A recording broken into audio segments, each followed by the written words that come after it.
Hello dear students, welcome again to my channel কেমিস্ট্রিওয়ালা SP. আশা করি তোমরা প্রত্যেকে ভালো আছো, সুস্থ আছো। তোমাদের পরীক্ষার কিন্তু আর খুব বেশি দেরি নেই, 20-22 দিন মতন রয়েছে। এই 20-22 দিন ভীষণ ভীষণ গুরুত্বপূর্ণ তোমাদের প্রস্তুতির জন্য। প্রতিটা মুহূর্ত কিন্তু কাজে লাগিও, সুন্দরভাবে প্ল্যানিং করে সুন্দর করে প্রতিটা মুহূর্ত তোমাদের জানা জায়গাগুলো বারবার রিভিশন দাও। যে জায়গাগুলো সমস্যা সেগুলো ভালো করে সমস্যাগুলো একটু একটু করে দূর করো। তো চলো, আমি গ্রুপ ডি তোমাদের বলেছিলাম গ্রুপ ডি শুরু করব খুব তাড়াতাড়ি। গ্রুপ সি অলরেডি করে দিয়েছি, অনেক পেজ, প্রচুর পেজ করে দিয়েছি পর্ষদের। আজকে পর্ষদের টেস্ট পেপার থেকে গ্রুপ ডি হচ্ছি Baharampur MK girls high school. ইতিমধ্যে আমি তোমাদের group ABCD full paper solve করে দিয়েছিলাম পর্ষদের প্রথম দুটো পেপার, সেই জন্য আমি তৃতীয় স্কুল থেকে শুরু করছি বহরমপুর MK গার্লস হাই স্কুলের পর্ষদ test paper group D solve. Okay, প্রত্যেকটি প্রশ্ন সুন্দর করে বুঝিয়ে দিয়েছি। ভিডিওটি প্রথম থেকে শেষ পর্যন্ত দেখো এবং যে প্রশ্নগুলো নোট আকারে লিখে দিয়েছি বা বুঝিয়ে দেবো সেগুলো লিখে নিও এবং কনসেপচুয়াল কোয়েশ্চেনগুলো বুঝে নিও। অঙ্কগুলো সলভ করে দিয়েছি, ভালো করে শেখার চেষ্টা করো। প্রত্যেকটি প্রশ্ন গুরুত্ব সহকারে সুন্দরভাবে দেখো। চলো সরাসরি আমরা চলে যাই আজকের গ্রুপ ডি সলভ। প্রথম প্রশ্ন দেখো 4.1-এ বলছে 0 ডিগ্রি সেলসিয়াস উষ্ণতায় কোনো গ্যাসকে উত্তপ্ত করায় চাপ ও আয়তন উভয়ই দ্বিগুণ হলো, গ্যাসটির অন্তিম উষ্ণতা কত? তাহলে এখানে কি হলো, দেখতে পাচ্ছ চাপ, উষ্ণতা, আয়তন তিনটেই পরিবর্তিত হচ্ছে। তাহলে তিনটেই পরিবর্তিত হলে আমি তোমাদের বলেছি তিনটেই পরিবর্তিত হলে সমীকরণ কি? P1 V1 বাই T1 সমান সমান P2 V2 বাই T2, যদি তিনটেই পরিবর্তন হয়।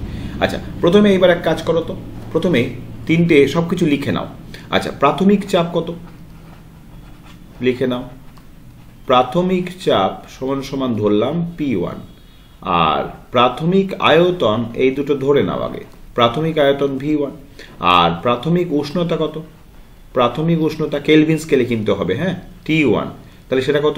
0 ডিগ্রি সেলসিয়াস, সেলসিয়াসে আছে, সেলসিয়াস থেকে কেলভিনে নিয়ে গেলে তোমরা জানো 273 যোগ করতে হয়, তাহলে 273। বেশ, এইবার পরেরটাও লিখে নাও। অন্তিম চাপ P2 সমান সমান দেখো চাপ ও আয়তন উভয়ই দ্বিগুণ করা হলো, কার রেসপেক্টে? প্রাথমিকের রেসপেক্টে। তাহলে প্রাথমিক ছিল P1, তাহলে P2টা হবে কি লিখতে পারি? 2P1। আর অন্তিম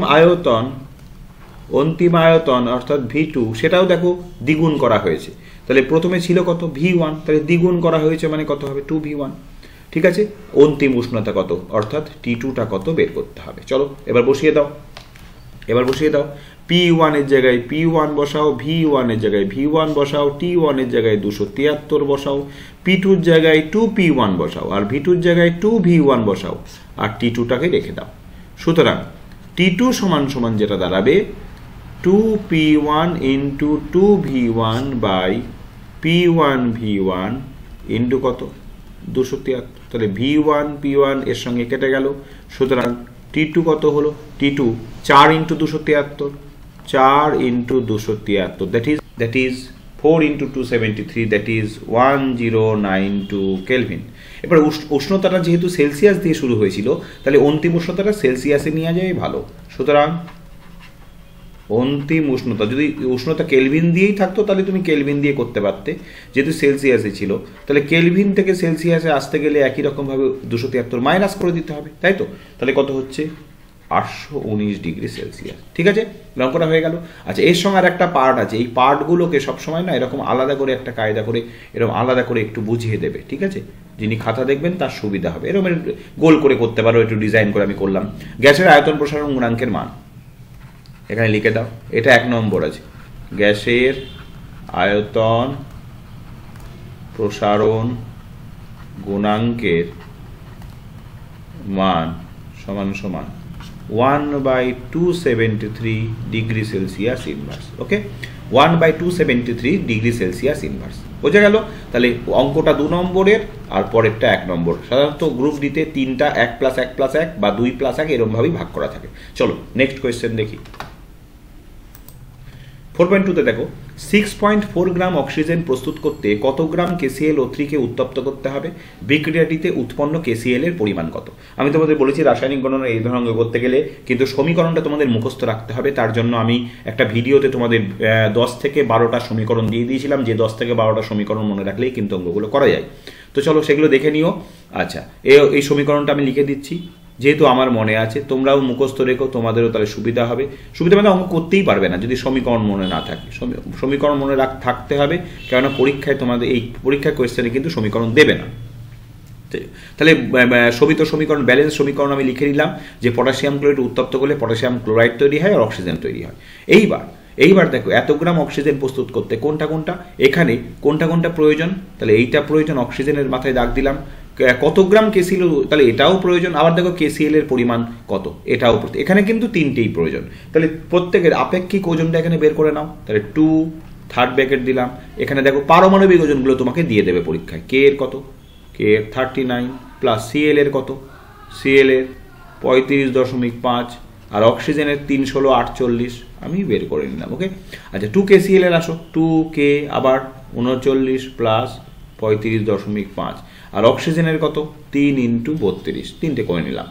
আচ্ছা এবার দেখো ওজনটা বের করে নাও। ওজনটা যেটা হবে ভেতরে যোগ করে নিয়ে আমি করছি।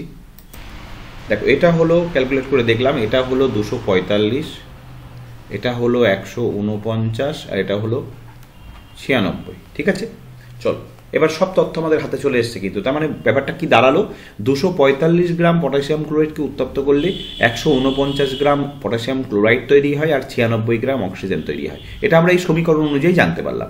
এইবার আমাদের অঙ্কে কি বলেছে দেখি চলো। 6.4 গ্রাম অক্সিজেন প্রস্তুত করতে কত গ্রাম KClO3কে উত্তপ্ত করতে হবে। বেশ, তাহলে 96 গ্রাম, তাহলে করে নাও 96 গ্রাম অক্সিজেন প্রস্তুতিতে লাগে কত গ্রাম KClO3, 245 গ্রাম KClO3, সোজা হিসাব। তাহলে 1 গ্রাম অক্সিজেন প্রস্তুত করতে লাগে 245/96 গ্রাম KClO3। সুতরাং প্রশ্নে কি বলেছে, 6.4 গ্রাম। 6.4 গ্রাম অক্সিজেন প্রস্তুত করতে গেলে লাগবে 245 × 6.4 / 96। পয়েন্ট তুলে দাও, নিচে শূন্য নিয়ে আসো। এবার দেখো কাটাকুটি করো, 3 দুগুণে 6, 2 দুগুণে 4, 32 64, এটা হচ্ছে 4 দুগুণে 8, 8 দুগুণে 16। ঠিক আছে, 16 দুগুণে 32, 3 16 48। ঠিক আছে, তাহলে কি দাঁড়ালো, 2 দিয়ে কেটে দাও, 2 দিয়ে 5 দুগুণে 10, 5 4 5 20, 5 9 45, তাহলে হলো 49/3। ওকে, 49/3 কত হচ্ছে দেখিনি। উত্তর বেরোলো যেটা, সেটা হলো 16.3 গ্রাম। ওকে, একটা উত্তর হয়ে গেল অলরেডি। তাহলে 6.4 গ্রাম অক্সিজেন প্রস্তুত করতে কত গ্রাম পটাশিয়াম ক্লোরাইড প্রয়োজন, 16.3 গ্রাম। আরেকটা প্রশ্ন রয়েছে দেখো, বিক্রিয়াটিতে উৎপন্ন KCl এর পরিমাণ কত। বেশ, আচ্ছা তাহলে 16.3 গ্রাম KClO3। এবার দেখো 245 গ্রাম KClO3 থেকে তৈরি হচ্ছে 149 গ্রাম পটাশিয়াম ক্লোরাইড। এটা আবার দ্বিতীয় পাঠে লেখো, 245 গ্রাম KClO3 তৈরি করে কত গ্রাম, 149 গ্রাম কি পটাশিয়াম ক্লোরাইড। তাহলে একে কত, আর কি বলেছে এই যে 16.3, তাহলে 16.3 গ্রাম KClO3 তৈরি করে 149 × 16.3/245। ক্যালকুলেশন করে বসিয়ে দিচ্ছি আমি এখানে। উত্তর হচ্ছে 9.91। উত্তর হচ্ছে 9.91 গ্রাম। ওকে, 9.91 গ্রাম। অঙ্কটা বুঝে নাও তাহলে। প্রথমে সমীকরণ লিখলাম, সমীকরণে দেখতে পেলাম সব এর ওজন, টোটাল ওজনটা বের করলাম, এর টোটাল ওজন বের করলাম, এর টোটাল ওজন বের করলাম, পারমাণবিক ওজন দেওয়াই আছে। দেখতে পেলাম 245 গ্রাম পটাশিয়াম ক্লোরাইড থেকে 96 গ্রাম অক্সিজেন প্রস্তুত হয়। বলেছে 6.4 গ্রাম অক্সিজেন প্রস্তুত করতে তাহলে কত গ্রাম পটাশিয়াম ক্লোরাইড লাগবে। উল্টে দিলাম, 96 গ্রাম তৈরি করতে এত গ্রাম পটাশিয়াম ক্লোরাইড লাগে, তাহলে 6.4 গ্রাম তৈরি করতে বেরিয়ে গেল এটা। আচ্ছা, দ্বিতীয় প্রশ্ন ছিল বিক্রিয়াটিতে উৎপন্ন KCl এর পরিমাণ কত। তাহলে 245 গ্রাম পটাশিয়াম ক্লোরাইড থেকে পটাশিয়াম ক্লোরাইড তৈরি হচ্ছে 149 গ্রাম।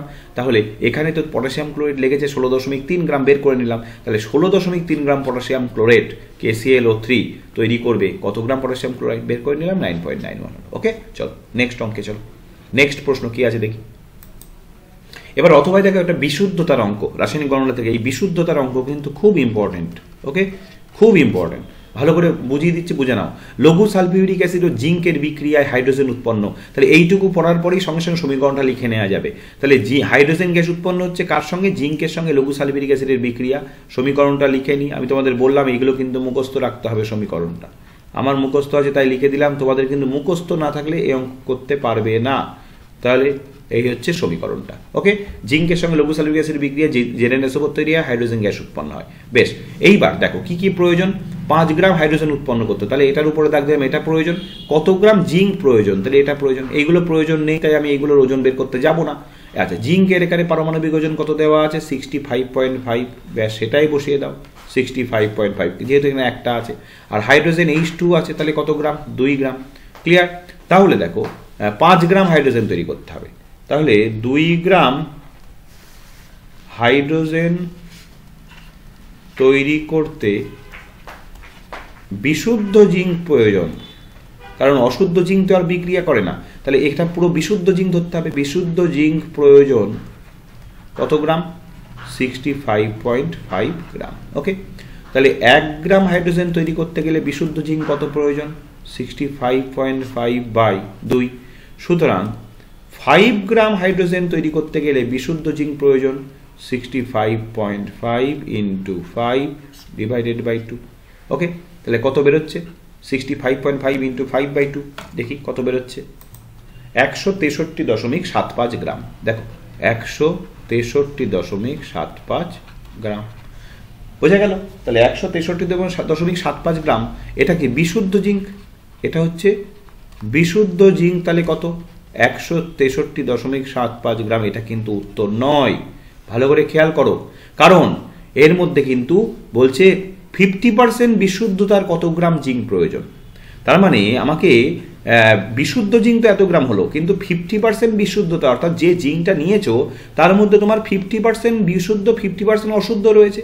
তার মানে 50 গ্রাম বিশুদ্ধ জিঙ্ক, 50 গ্রাম বিশুদ্ধ জিঙ্ক আছে 100 গ্রাম অশুদ্ধ জিঙ্কের মধ্যে, সোজা হিসাব, কারণ 50% বিশুদ্ধতা।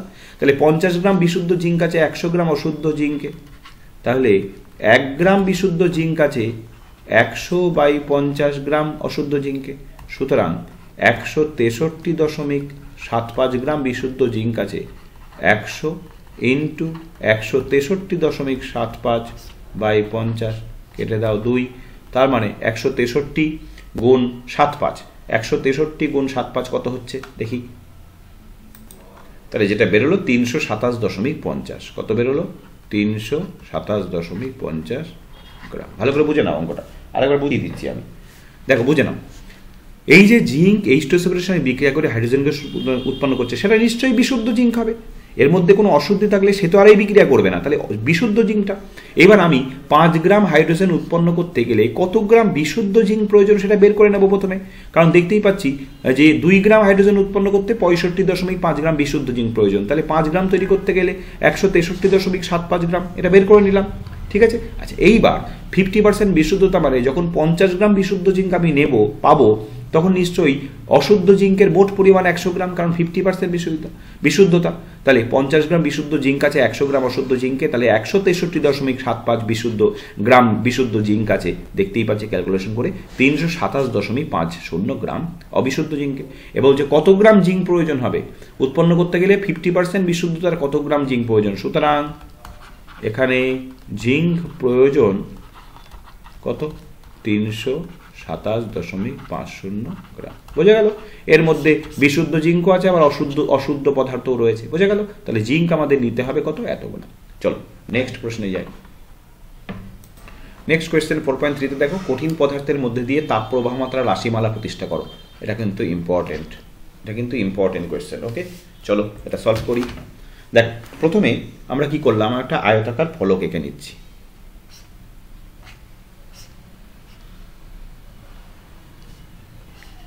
একটা আয়তাকার ফলক আঁকতেই হবে, এটা আঁকতেই হবে, নাহলে বোঝাতে পারবে না। একটা আয়তাকার ফলক এঁকে নিচ্ছি, পুরোটাই এঁকে নাও, এঁকে নিলাম।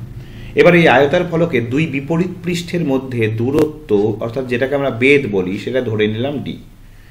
ওকে, আর 2 বিপরীত আয়তাকার ফলকের 2 বিপরীত পৃষ্ঠের মধ্যে দূরত্ব বেধ, অর্থাৎ বেধ d।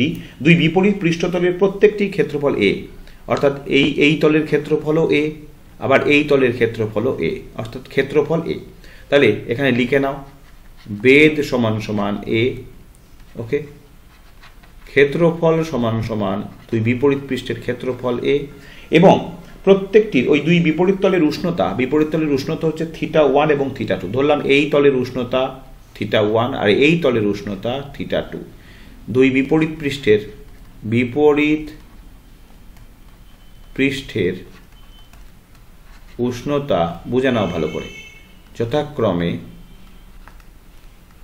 θ1 এবং θ2। ওকে, যেখানে θ2 গ্রেটার দেন θ1, এটা কিন্তু খুব গুরুত্বপূর্ণ। তার মানে আমরা জানি সর্বদা উষ্ণ পৃষ্ঠ থেকে শীতল পৃষ্ঠের দিকে বস্তুর তাপ পরিবাহিত হয়। তাহলে এখানে স্বাভাবিকভাবে এই ফলকটি উষ্ণ পৃষ্ঠ অর্থাৎ θ2 পৃষ্ঠ যেটা, অর্থাৎ এই পৃষ্ঠটা থেকে তাপ লম্বভাবে θ1 অর্থাৎ বিপরীত পৃষ্ঠ যেখানে উষ্ণতা কম θ1 তার দিকে পরিবাহিত হবে, তাই তো? অর্থাৎ তাপ এখানে লিখে নাও, অর্থাৎ এটা লিখলে কিন্তু তিনটে নাম্বার আছে, অর্থাৎ একটু বড় করে লিখতে হবে বুঝিয়ে। অর্থাৎ তাপ θ2 উষ্ণতর পৃষ্ঠ থেকে θ1 উষ্ণতর পৃষ্ঠে লম্বভাবে পরিবাহিত হবে,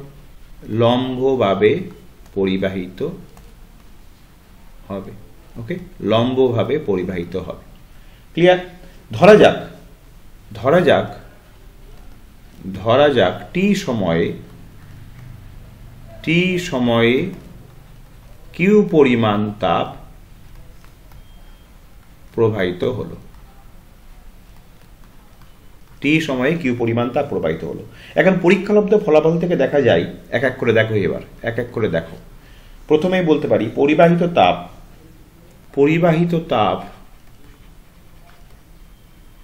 পরিবাহিত তাপ ক্ষেত্রফলের সমানুপাতিক। সহজ করে সুন্দর করে এরকম ভাবে লিখবে, অতিরিক্ত কথা লেখারও দরকার নেই। অর্থাৎ কিউ প্রপোর্শনাল টু, তাহলে কি এ, এটা 1 নম্বর সমীকরণ দিলাম, কিউ প্রপোর্শনাল টু এ। আবার 2 নম্বর হচ্ছে পরিবাহিত তাপ উষ্ণতার পার্থক্যের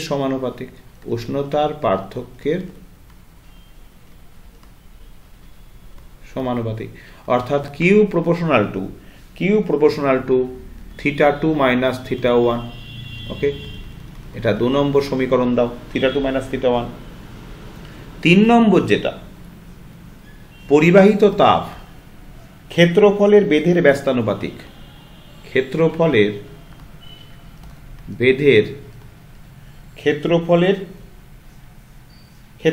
নয় বেধের, এখানে বেধ ক্ষেত্রফলের কথাটা বাদ দাও, বেধের ব্যস্তানুপাতিক। ওকে, তাহলে আরো একটা সমীকরণ পেয়ে গেলাম, কিউ প্রপোর্শনাল টু 1/d, এটা 3 নম্বর সমীকরণ পেলাম। ঠিক আছে, আরো একটা সমীকরণ 4 নম্বর, পরিবাহিত তাপ সময়ের সমানুপাতিক, অর্থাৎ যত সময় তাপ পরিবাহিত হচ্ছে, তাহলে কিউ প্রপোর্শনাল টু টি, তাহলে এটা পেয়ে গেলাম 4 নম্বর সমীকরণ। খুব কঠিন কিন্তু নয়। এবার একত্রে লেখা যায়, কি লেখা যায় দেখো, Q proportional to A, Q proportional to θ2 minus θ1, Q proportional to T আর কিউ প্রপোর্শনাল টু 1/d, সবগুলোকে যদি একত্রিত করো তাহলে কি পাবে? কিউ প্রপোর্শনাল টু এ, অর্থাৎ সমানুপাতিকগুলো উপরে হবে θ2 minus θ1 into T by D. Okay, বা কিউ সমান সমান K into A θ2 minus θ1 into T by D হয়ে গেল। ওকে, এখানে কে একটা সমানুপাতিক ধ্রুবক,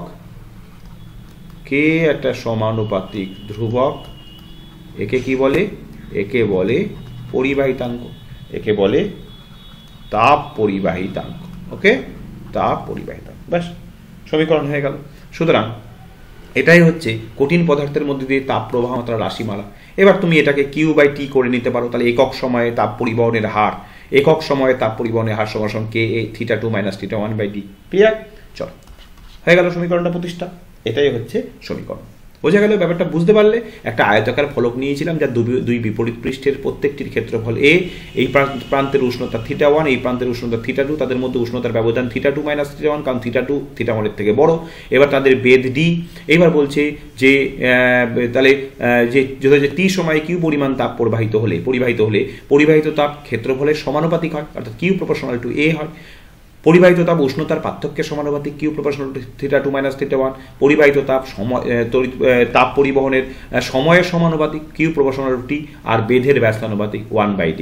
সব একত্রিত করলে পাচ্ছি এইটা। ক্লিয়ার? এখানে একটা ধ্রুবক আসলো, যে ধ্রুবকটাকে বলা হয় তাপ পরিবাহিতাঙ্ক। ক্লিয়ার? যে ধ্রুবকটিকে বলা হয় তাপ পরিবাহিতাঙ্ক। চলো নেক্সট প্রশ্নে যাই। এটা কিন্তু খুব গুরুত্বপূর্ণ এবং ইম্পর্টেন্ট কোয়েশ্চেন, ভালো করে প্র্যাকটিস করো। চলো নেক্সট কোয়েশ্চেন বলছে, অথবা দেখো তাপীয় রোধ কি, এর রাশিমালা লেখো। আচ্ছা, তাপীয় রোধের সংজ্ঞা প্রথমে লিখে নিই। যে ধর্মের জন্য, দেখো যে টু দ্য পয়েন্ট লিখবে, অতিরিক্ত বড় করে লিখতে যাবে না, অপ্রয়োজনীয় জিনিস লিখবে না। যে ধর্মের জন্য কোনো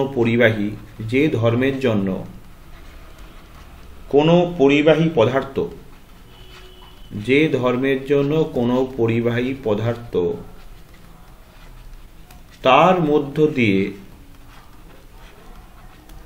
মধ্যে দিয়ে তাপের পরিবহনকে বাধা দেয়,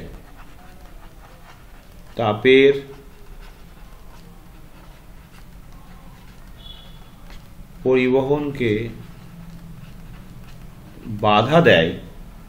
ওই পরিবাহীর তাপীয়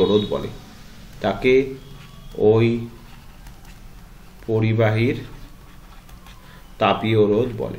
ওকে, তাপীয় রোধ অর্থাৎ তাপীয় রোধ যার যত বেশি হবে তার তাপ পরিবহন কম হবে। ক্লিয়ার? ঠিক যেমন তোমার কারেন্ট ইলেকট্রিসিটিতে পড়েছো যে কোনো একটা পরিবাহীর মধ্যে দিয়ে কোনো একটা পরিবাহীর রোধ যেমন হয় না, রোধ যত বেশি হয় তত কি হয়, রোধ যত বেশি হয় তড়িৎ পরিবহন তত কম হয়। ঠিক একই রকমভাবে তাপের ক্ষেত্রেও তাই। তাপের ক্ষেত্রে তাপীয় রোধটা হচ্ছে এই পদার্থের মধ্যে দিয়ে তাপ পরিবহনের বিরুদ্ধে একটা বাধা, একে তাপীয় রোধ বলে। তাহলে এটা নিশ্চয়ই ওয়েটেজটা কীরকম আছে, নিশ্চয়ই 1+2 হবে। রাশিমালা লেখো। আচ্ছা, তাপীয় রোধের রাশিমালাটা প্রতিষ্ঠা করতে কিন্তু বলেনি, বলেছে শুধু রাশিমালাটা লেখো। ঠিক যেরকমভাবে তোমাকে বলবে সেইভাবে উত্তর দেবে। তাপীয় রোধের রাশিমালা হচ্ছে কি না, কোনো পরিবাহী দণ্ডের, দেখো কিভাবে লিখছি, ঠিক এইটুকু লিখবে, 2 নম্বর আছে তো, একদম ছোট করে লিখে দিও না, একটু কথা লেখো। কোনো পরিবাহী দণ্ডের বেধ ডি, প্রস্থচ্ছেদের ক্ষেত্রফল এ, প্রস্থচ্ছেদের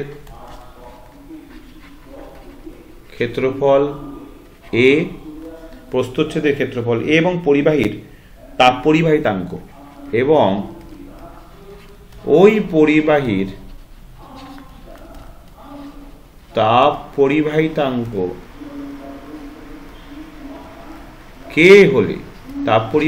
কে হলে পরিবাহীর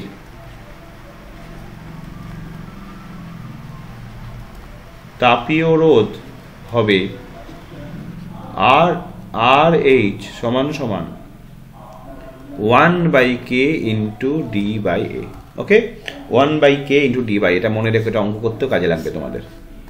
ওকে, কোনো পরিবাহী দণ্ডের বেধ যদি ডি হয়, অর্থাৎ দুই বিপরীত পৃষ্ঠের মাঝের দূরত্ব যদি ডি হয়, প্রস্থচ্ছেদের ক্ষেত্রফল এ হয়, এবং ওই পরিবাহীর তাপ পরিবাহিতাঙ্ক যদি কে হয়, তবে পরিবাহীর তাপীয় রোধ হবে। তাপীয় রোধকে RH দিয়েই প্রকাশ করা হয়। RH সমান RH, এটাকে ঠিক করে লেখো, RH সমান 1/k × d/a। ওকে, দেখো প্রথমে উত্তর লেন্সের রশ্মি চিত্রটা আঁকতে হবে।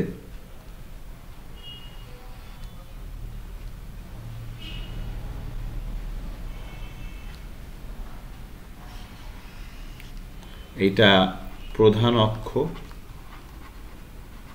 অক্ষ, এবার দেখো এইটা ধরে নিলাম ফোকাস, এদিকেও ফোকাস, এটা ফোকাস, এটা আলোক কেন্দ্র। আচ্ছা, যাই হোক, এবার এই আলোক কেন্দ্র আর ফোকাসের মাঝখানে যদি কোনো বস্তু রাখা যায়, ধরা যাক এখানে একটা বস্তু রাখলাম, পি এবং কিউ বস্তু রাখলাম। এবার কি হবে ভালো করে দেখো, তাহলে বস্তুটার এইখান থেকে একটা আলোকরশ্মি প্রধান অক্ষের সমান্তরালভাবে নির্গত আসলো, সমান্তরালভাবে এসে প্রতিসৃত হয়ে তাহলে কোথা দিয়ে যাবে, তোমরা জানো প্রধান অক্ষের সমান্তরালভাবে আগত আলোকরশ্মি হচ্ছে উত্তর লেন্সের প্রধান অক্ষে প্রতিসৃত হওয়ার পর ফোকাস দিয়ে যায়, তাহলে এ ফোকাস দিয়ে নির্গত হলো, তাই তো। সবসময় আলোকরশ্মি এই তীর চিহ্নটা দেবে, আলো কোন দিক দিয়ে যাচ্ছে। আচ্ছা, আরেকটা আলোক রশ্মি কি হবে? আরেকটা আলোক রশ্মি বুঝতেই পারছো, এখান থেকে আলোক কেন্দ্র, এখন আলোক কেন্দ্রের মধ্যে দিয়ে আলোক রশ্মি গেলে কি হয়? সোজা পথে বেরিয়ে যায়, তাই তো? এইবার এই দুটোর যদি গতিপথ পেছন দিকে এরকম বর্ধিত করে দাও, তাহলে দেখো ব্যাপারটা কি দাঁড়াবে। এইভাবে যদি বর্ধিত করে দাও, এই যে মনে হবে যেন এই যে আলোক রশ্মি দুটো এইদিকে যাচ্ছে, তারা যেন মনে হবে এখান থেকে আসছে, এই বিন্দু থেকে আসছে। তাহলে এইটা হচ্ছে পি প্রাইম, তাহলে এখানে একটা কিউ প্রাইম। অর্থাৎ দেখতেই পাচ্ছ পি কিউ বস্তুটার, অর্থাৎ এখানে বস্তু কোনটা লিখে দিচ্ছি, বস্তু সমান সমান হচ্ছে পি কিউ। প্রতিবিম্ব কোনটা হচ্ছে? প্রতিবিম্ব হচ্ছে পি প্রাইম কিউ প্রাইম। ভালো করে দেখো, পি প্রাইম কিউ প্রাইম। তাহলে অবশ্যই এখানে বিবর্ধিত প্রতিবিম্ব পাচ্ছ, বিবর্ধিত প্রতিবিম্ব, তাই তো? বড় প্রতিবিম্ব, অর্থাৎ পি প্রাইম কিউ প্রাইম দেখতেই পাচ্ছ পি কিউ এর থেকে কি বড়, বিবর্ধিত প্রতিবিম্ব। তাহলে আর বস্তুর অবস্থান কোথায় রাখতে হবে? তাহলে বস্তুর অবস্থান অবশ্যই বিবর্ধিত প্রতিবিম্ব পেতে গেলে আলোক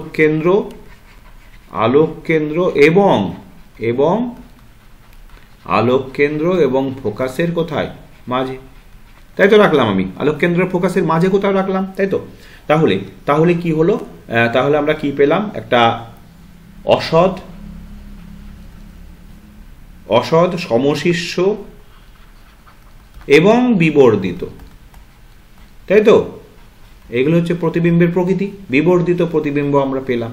এই ধর্মকে কাজে লাগিয়ে উত্তর লেন্সকে কি করা হয়? উত্তর লেন্সকে বিবর্ধক কাঁচ হিসাবে ব্যবহার করা হয়। ওকে, কোনো বস্তুকে উত্তর লেন্সের ফোকাস দূরত্বের কাছাকাছি রাখলে, মাঝে রাখলে একটা বিবর্ধিত বড় প্রতিবিম্ব পাওয়া যায়। এইভাবে একে ম্যাগনিফাইং গ্লাস বা বিবর্ধক কাঁচ হিসেবে ব্যবহার করা হয়। বোঝা গেল পরিষ্কার? চলো আরেকটা প্রশ্ন আছে। আমি তোমাদের বলেছি দুটো পার্ট বোঝাতে এরকম আলাদা আলাদা করে মার্কিং করবে, তাহলে তোমাদের পরিষ্কার বোঝা যাবে। নাহলে কিন্তু অসুবিধা হয়ে, যিনি খাতা দেখবেন তার অনেক সময় হয়ে যেতে পারে, ভুল হতে পারে, মানুষ মাত্রই ভুল হয়। একটি সমান্তরাল কাঁচফলকের ফোকাস দূরত্ব কত? সমান্তরাল কাঁচফলকের ফোকাস দূরত্ব হচ্ছে, সমান্তরাল কাঁচফলকের ফোকাস দূরত্ব অসীম, তাই না? তাহলে প্রশ্নটা কি ছিল? সমান্তরাল কাঁচফলকের ফোকাস দূরত্ব লিখে নাও। এটা 1 নম্বর পাবে। সমান্তরাল কাঁচফলকের ফোকাস দূরত্ব কত? সমান্তরাল কাঁচফলকের ফোকাস দূরত্ব হচ্ছে অসীম। ওকে, তাহলে দুটো হয়ে গেল, 2 + 1। চলো নেক্সট প্রশ্ন দেখি। দেখো 4.5 বলছে শূন্য মাধ্যমে আলোর বিচ্ছুরণ হয় না কেন? আচ্ছা, এর ওই উত্তরটা আগে লিখে দিই। শূন্য মাধ্যমে আলোর বিচ্ছুরণ হয় না কেন? শূন্য মাধ্যমে সাদা বর্ণের আলোর মধ্যে যে 7টি ভিন্ন বর্ণের আলো থাকে, কারণ বিজ্ঞানী নিউটন প্রমাণ করেছিলেন সাদা বর্ণ আলো 7টি ভিন্ন রঙের সমষ্টি। তাহলে শূন্য মাধ্যমে সাদা বর্ণের আলোর মধ্যে যে 7টি ভিন্ন বর্ণের আলো থাকে, বেনিয়া সহ কলা তোমরা জানো, আলো থাকে, তাদের প্রত্যেকের বেগ সমান, তাদের প্রত্যেকের বেগ সমান এবং তার মান হলো 3.5 × 10⁸ মিটার পার সেকেন্ড। ওকে, 3.5 × 10⁸ পার মিটার পার সেকেন্ড সমান, এবং তার মান হলো 3 × 10⁸ মিটার পার সেকেন্ড। ওকে, তার মানে কি দাঁড়ালো ব্যাপারটা? এই যে সাদা আলোর মধ্যে বেনিয়া সহকলা 7টি যে বর্ণ রয়েছে, প্রত্যেকটি বর্ণ সমান গতিবেগে যাচ্ছে, তাই তো? শূন্য মাধ্যমে প্রত্যেকের গতিবেগই এই একই হবে। তাহলে প্রত্যেকের গতিবেগই যদি সেম হয়, তাহলে কেউ তো কারোর থেকে আলাদা হচ্ছে না, তাই তো? সেই জন্য শূন্য মাধ্যমে আলোর বিচ্ছুরণ হয় না। যেহেতু তাহলে প্রত্যেকের বেগ সমান, যে কারণে কোনো বর্ণের আলো অন্যের থেকে বিচ্ছিন্ন হয় না, তাই শূন্য মাধ্যমে আলোর বিচ্ছুরণ হয় না, সোজা হিসাব। এইবার আলোর বিচ্ছুরণ হয় না। এবার যদি প্রশ্নটা এমন থাকতো যে শূন্য মাধ্যমে আলোর বিচ্ছুরণ হয় না কিন্তু কাঁচ মাধ্যমে হয় কেন, এবার এই আলোটাই যদি প্রিজমের মধ্যে দিয়ে যেত, তাহলে কি হতো? তাহলে প্রিজম যেহেতু একটা কাঁচ মাধ্যম, জড় মাধ্যম, তাহলে এর মধ্যে দিয়ে আলোক রশ্মি যখন যেত তখন সাদা বর্ণের মধ্যে যে 7টি বর্ণ আছে সেই বর্ণের সব বর্ণের বেগ সমান হতো না। লাল বর্ণের আলোর বেগ সবচেয়ে বেশি আর বেগুনি বর্ণের আলোর বেগ সবচেয়ে কম। এইভাবে প্রতিটি বর্ণের বেগ যেহেতু আলাদা, তাহলে এই প্রিজম অতিক্রম করতে বিভিন্ন বর্ণের আলোর বিভিন্ন সময় লাগতো। সেই জন্য এখান থেকে প্রতিষ্ঠিত হওয়ার পর 7টি বর্ণ আলাদা হয়ে যেত এবং বিচ্ছুরণ করতো। ক্লিয়ার? ওকে, এবার দেখো দ্বিতীয় প্রশ্ন, শূন্য মাধ্যম সাপেক্ষে কোনো মাধ্যমের প্রতিসরাঙ্ক একের চেয়ে বেশি হয় কেন? আচ্ছা চলো এটা বুঝিয়ে দিই। আচ্ছা আমরা কি জানি, এই সম্পর্কটা লিখে নিই আগে। কোনো মাধ্যমের প্রতিসরাঙ্ক সমান আমরা জানি শূন্য মাধ্যমে আলোর বেগ ডিভাইডেড বাই ওই মাধ্যমে আলোর বেগ, তাই তো জানি এটা। এইবার দেখো শূন্য মাধ্যমে এটা মনে রেখো, শূন্য মাধ্যমে আলোর বেগ সর্বাধিক, এর থেকে বেশি বেগ আর হতে পারে না। সেটা কত? 3 × 10⁸ মিটার পার সেকেন্ড। অন্য যে কোনো মাধ্যমে আলোর বেগ শূন্য মাধ্যমের থেকে কম। তাহলে দেখতেই পাচ্ছ এখানে কোনো মাধ্যমের প্রতিসরাঙ্ক, এখানে শূন্য মাধ্যমে আলোর বেগ বাই ওই মাধ্যমে আলোর বেগ, দুটো বেগের অনুপাত। এখন যেহেতু এই অনুপাতের ভগ্নাংশের উপরেরটা সবসময় বড় হচ্ছে আর অন্য যে কোনো মাধ্যমে আলোর বেগ কম, তাহলে স্বাভাবিকভাবে এই ভগ্নাংশটাকে যদি তুমি x/y ভাবো, তাহলে x দেখতে পাচ্ছ সর্বদাই y এর থেকে বেশি। তাহলে স্বাভাবিকভাবেই যে কোনো মাধ্যমের প্রতিসরাঙ্ক একের চেয়ে কি হবে? সুতরাং প্রতিসরাঙ্ক সর্বদাই একের চেয়ে বেশি হবে। বোঝা গেল ব্যাপারটা? শূন্য মাধ্যমে আলোর বেগ বাই ওই মাধ্যমে আলোর বেগ, এই অনুপাতটাই তো কোনো মাধ্যমের প্রতিসরাঙ্ক। যেহেতু শূন্য মাধ্যমে আলোর বেগ যে কোনো মাধ্যমে আলোর বেগের থেকে সর্বদাই বেশি হবে, এর থেকে ওই শূন্য মাধ্যম আলোর বেগের থেকে কোনো মাধ্যম আলোর বেগ বেশি হতে পারে না। স্বাভাবিকভাবেই যে কোনো মাধ্যমের প্রতিসরাঙ্ক কি হচ্ছে? তাহলে একের বেশি হচ্ছে। ওকে, চলো নেক্সট প্রশ্ন দেখি। এবার দেখো প্রশ্নটাকে 3টে পার্টে ভাগ আছে, 1+1+1। একদম বড় করে লেখার দরকার নেই, ছোট ছোট প্রশ্ন। প্রথম প্রশ্ন একদম মার্কিং করবে কিন্তু এইগুলো, নাহলে কিন্তু এগুলো সমস্যায় পড়ে যাবে। একদম মার্কিং করবে। প্রিজমে আলোর বিচ্ছুরণের উপর থেকে 2 নম্বরে কোন বর্ণ থাকে? আচ্ছা প্রিজমে নিশ্চয়ই তোমাদের মুখস্থ আছে, এরকমভাবে উপরে থাকে, একদম উপরে থাকে লাল আর একদম নিচে থাকে কি? বেগুনি। তাহলে নিচ থেকে দেখতে গেলে ভিপ জিওর তোমাদের নিশ্চয়ই মনে আছে। তাহলে লাল বা বেনিয়া সহ কলা, তাহলে বেনিয়া সহ কলা, ক মানে কমলা। ব্যাস, তাহলে প্রথমটার উত্তর কি হলাম? আমি বুঝিয়ে দিলাম, এটা উত্তর তোমরা এভাবে লিখবে না। উত্তর কি লিখবে? 2 নম্বরে কোন বর্ণ থাকে? উত্তর লিখবে কমলা। ওকে, 2 নম্বরে থাকে কমলা বর্ণ। পরের প্রশ্নটাই চলো, কি বলছে? ইউভি রশ্মি অবলোহিত রশ্মির মধ্যে কার তরঙ্গ দৈর্ঘ্য বেশি? ইউভি রশ্মি ও অবলোহিত রশ্মির মধ্যে অবশ্যই অবলোহিত রশ্মির তরঙ্গ দৈর্ঘ্য কি হবে? বেশি। ওকে, ইউভি রশ্মি অবলোহিত রশ্মির মধ্যে অবলোহিত রশ্মির তরঙ্গ দৈর্ঘ্য বেশি। চল নেক্সট 3 নম্বর কি বলছে? সূর্যালোকের গাছের পাতা সবুজ দেখায় কেন? দেখো গাছের পাতার উপর সূর্যের আলো এসে পড়লে, সূর্যের আলো এসে পড়া মানে সাদা বর্ণ। সাদা বর্ণ মানেই কি? ওই যে সাদা বর্ণ মানেই বেনিয়া সহ কলা। তার মানে এতগুলো কালার আছে এর মধ্যে। দেখো সবুজ পাতার উপর যখন সূর্যের আলো এসে পড়ছে, সবুজ পাতা কি করে? সবুজ বর্ণটাকে প্রতিফলিত করে দেয়। সবুজ বর্ণকে কি করে? সবুজ বর্ণকে প্রতিফলিত করে আর বাকি বর্ণকে কি করে? শোষণ করে। ওকে, বোঝা গেল? তাহলে সবুজ বর্ণকে প্রতিফলিত করে দিচ্ছে, যে কারণে আমাদের চোখে সবুজ কালারটাই এসে পড়ছে, যে কারণে আমরা পাতাকে কি দেখছি? যে কারণে আমরা পাতাকে সবুজ দেখছি। বোঝা গেল? চলো নেক্সট প্রশ্ন দেখি। দেখো 4.6 কি বলছে? 5 ওহম রোধকে 1.5 ভোল্ট তড়িৎচালক বল বিশিষ্ট এবং 2.5 ওহম অভ্যন্তরীণ রোধ বিশিষ্ট কোষের সঙ্গে শ্রেণী সমবায়ে যুক্ত করলে বর্তনীর প্রবাহমাত্রা ও বিভব প্রভেদের মান নির্ণয় করো। বেশ, তাহলে আগে লিখে নাও কি কি দেওয়া আছে, কি কি প্রদত্ত। কোষের অভ্যন্তরীণ রোধ, কোষের অভ্যন্তরীণ রোধ প্রদত্ত কোষের অভ্যন্তরীণ রোধ R সমান সমান 2.5 ওহম এবং অভ্যন্তরীণ রোধ যদি এটা হয় বাহ্যিক রোধ কত দেখো দুটোই দেওয়া আছে অভ্যন্তরীণ রোধ এবং বাহ্যিক রোধ ক্যাপিটাল R সমান সমান 5 ওহম বেশ আর দেওয়া আছে তড়িৎচালক বল তাহলে তড়িৎচালক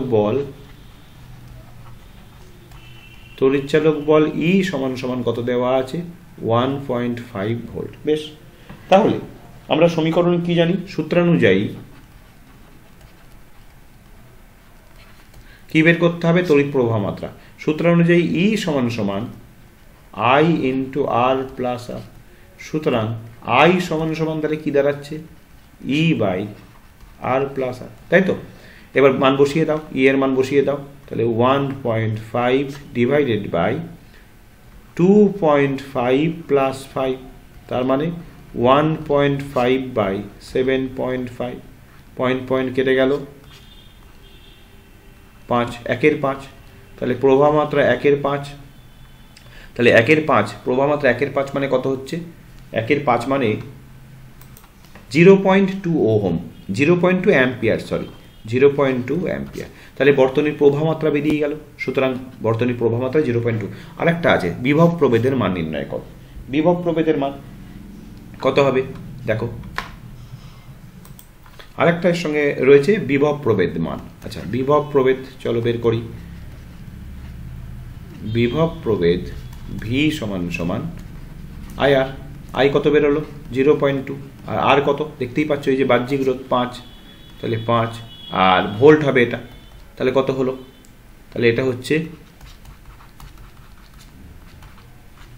কত হচ্ছে 1 ভোল্ট ওকে তাহলে দুটো ভ্যালু বেরিয়ে গেল বর্তনীর তড়িৎ প্রবাহ মাত্রা বেরিয়ে গেল বর্তনীর বিভব প্রভেদ বেরিয়ে গেল অঙ্কটা কিন্তু ভীষণ গুরুত্বপূর্ণ অঙ্ক ভালো করে শিখে নিও ওকে তাহলে সূত্রে বসিয়ে দিলাম সব দেওয়া আছে সেগুলো আগে লিখে নিলাম তারপর বসিয়ে দিলাম বেরোলো I তারপর বিভব প্রভেদ বের করলাম বিভব প্রভেদ তো তোমরা জানো মূল প্রবাহ মাত্রা ইন্টু বাহ্যিক রোধ এখানে অভ্যন্তরীণ রোধের কোনো ব্যাপার নেই অভ্যন্তরীণ রোধটা তো কোষের কিন্তু বর্তনীর চেয়েছে তাহলে বর্তনীর রোধটা বসিয়ে দিলাম বেরিয়ে গেল ক্লিয়ার চলো নেক্সট দেখি নেক্সট দেখো বলছে কোষের তড়িৎচালক বল ও বিভব প্রভেদের মধ্যে পার্থক্য লেখো একটি কোষের তড়িৎচালক বল 3 ভোল্ট বলতে কি বোঝায় চলো পার্থক্যটা লিখি কোষের তড়িৎচালক বল ও বিভব প্রভেদের মধ্যে পার্থক্য দেখো পার্থক্যের সবথেকে ইম্পর্টেন্ট পয়েন্ট যেটা সেটা লিখছি সবথেকে ইম্পর্টেন্ট পয়েন্ট সেটা হচ্ছে মুক্ত বর্তনীতে এটা হচ্ছে সবথেকে ইম্পর্টেন্ট পয়েন্ট মুক্ত বর্তনীতে তড়িৎ কোষের তড়িৎদ্বার দুটির মধ্যে যে বিভব পার্থক্য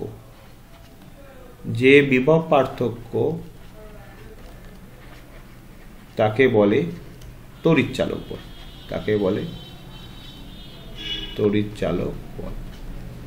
আর বদ্ধ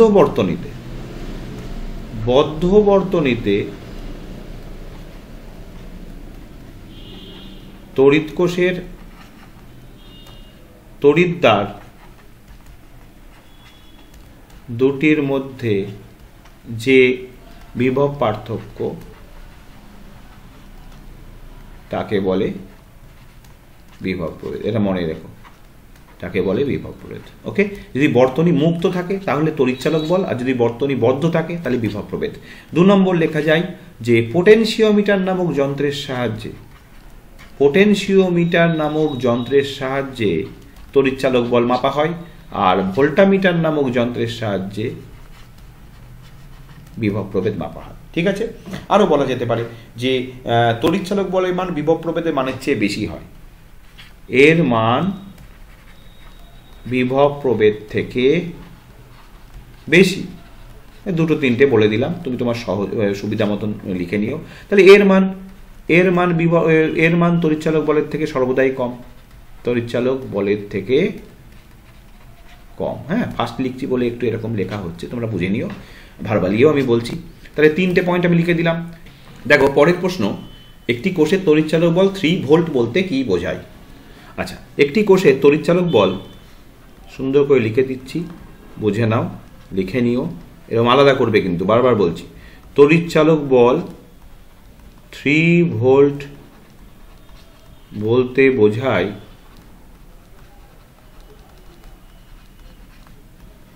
বহির্বর্তনীতে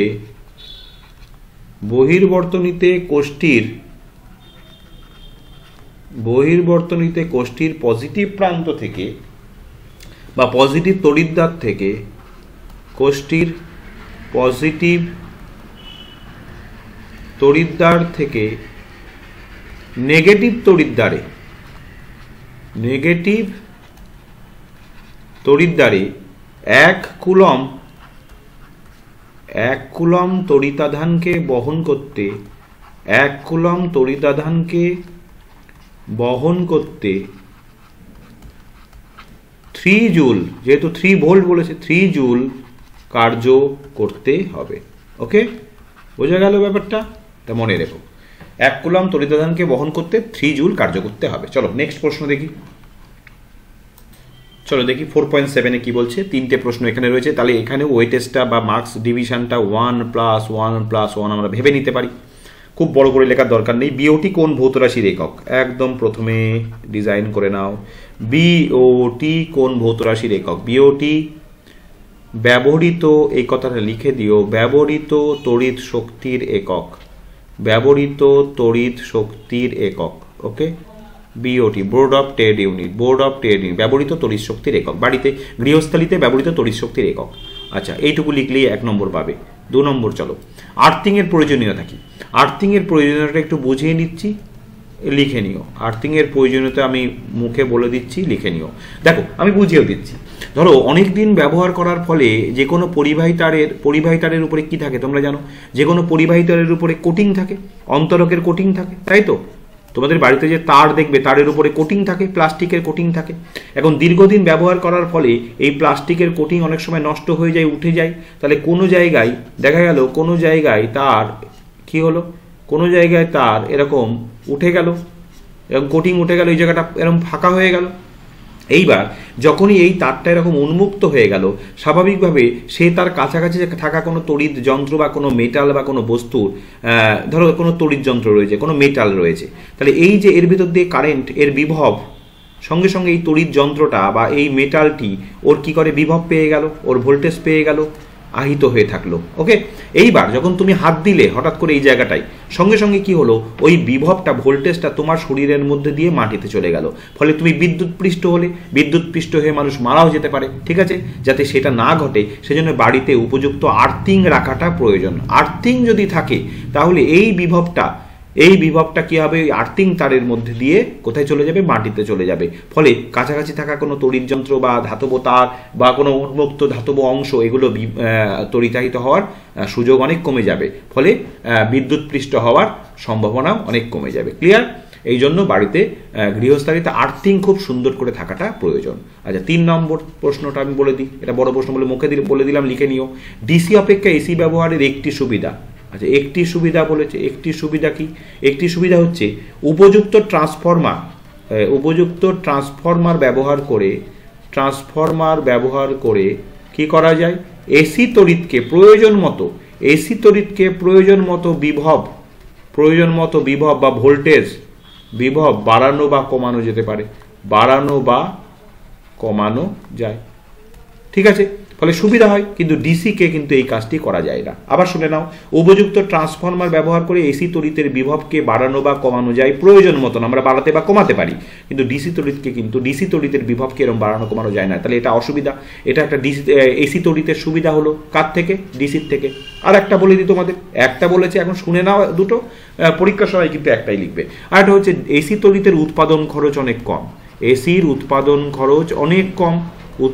খরচ অনেক কম হলে স্বাভাবিকভাবে ডিসি তড়িৎ অপেক্ষা এসি তড়িৎ ব্যবহার করা আমাদের পক্ষে আর্থিক জনিতভাবে আমরা সুবিধা হবে আমাদের, তাই তো, এসি তড়িৎ ব্যবহার করতে।